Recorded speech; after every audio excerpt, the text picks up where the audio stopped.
नमस्कार दोस्तों, आइए जानते हैं हमारे नए शिक्षा मंत्री प्रहलाद जोशी जी के बारे में। धर्मेंद्र प्रधान के इस्तीफे के बाद अब प्रहलाद जोशी उपभोक्ता मामले, खाद्य एवं सार्वजनिक वितरण मंत्रालय के साथ-साथ शिक्षा मंत्रालय की जिम्मेदारी भी निभाएंगे। प्रहलाद जोशी इससे पहले नवीकरणीय ऊर्जा, संसदीय कार्य और सरकार के कई जरूरी मंत्रालयों की जिम्मेदारी संभाल चुके हैं। प्रहलाद जोशी को लेकर लोगों के मन में यह सवाल उठ रहा है कि देश के नए शिक्षा मंत्री की पढ़ाई-लिखाई क्या है और अब तक उनका राजनीतिक सफर कैसा रहा? तो आइए जानते हैं कि नए शिक्षा मंत्री प्रहलाद जोशी के पास कौन-सी डिग्री है।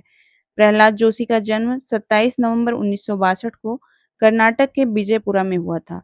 उनके पिता स्वर्गीय वेंकटेश जोशी भारतीय रेलवे में कर्मचारी थे और उनकी माता का नाम मालती बाई था। बचपन से ही उनका जीवन एक साधारण परिवार में बीता। छात्र जीवन के दौरान उनका इंटरेस्ट सामाजिक कार्यों और जनहित से जुड़े विषयों में रहा। आगे चलकर उन्होंने सामाजिक गतिविधियों के साथ एक छोटे उद्योग की स्थापना भी की। इसके बाद उन्होंने सक्रिय राजनीति में कदम रखा और धीरे-धीरे राष्ट्रीय स्तर पर अपनी पहचान बनाई। नए शिक्षा मंत्री प्रहलाद जोशी के पास कौन-सी डिग्री है?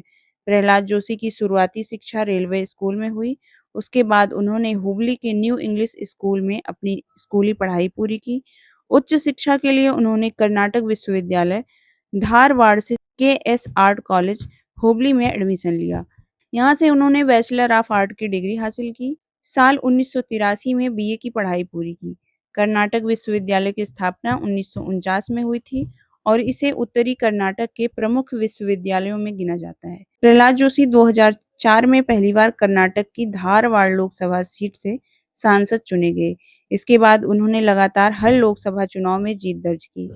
इसी वजह से वे कर्नाटक में भारतीय जनता पार्टी के सबसे लंबे समय तक सांसद रहने वाले नेताओं में शामिल हैं।